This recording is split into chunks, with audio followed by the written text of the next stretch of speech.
ল'ৰাবোৰে ছোৱালীতকৈ বেছি কিয় বিবাহিত মহিলাৰ প্ৰতি আকৰ্ষিত হয়? বেছিভাগ ল'ৰাই বিবাহিত মহিলাৰ প্ৰতি আকৰ্ষিত বেছিকৈ হয়। জানেনে ইয়াৰ আঁৰৰ কাৰণ কি? যদি নাজানে তেন্তে কওঁ যে বিবাহিত মহিলাৰ কোনো ধৰণৰ এটিটিউড নাথাকে। ল'ৰাবোৰে কোৱা সকলো কথা তেওঁলোকে মানি লয়। ছোৱালীতকৈ বেছি মহিলাই ল'ৰাৰ যত্ন লয়। বহু সময়ত দেখা যায় যে বিয়া হোৱা ছোৱালী ল'ৰাই বেছি ভাল পায়। তেওঁৰ কথা কৰ্মৰ বাবে ল'ৰাবোৰৰ মনোযোগ তেওঁৰ প্ৰতি বেছি হয়। বহু গৱেষণাতো কোৱা হৈছে যে বিবাহিত ছোৱালীয়ে আন ছোৱালীৰ তুলনাত কিয় ল'ৰাৰ দৃষ্টি আকৰ্ষণ কৰে। কেয়াৰিং পাৰ্টনাৰ ছোৱালীতকৈ বিবাহিত মহিলাক অধিক যত্নশীল সংগী বুলি গণ্য কৰা হয়।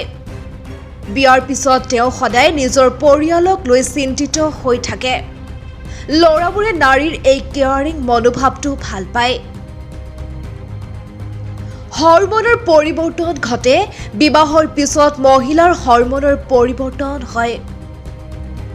ইয়াৰ বাবে তেওঁলোকৰ ছালখন বহুত জিলিকিবলৈ আৰম্ভ কৰে।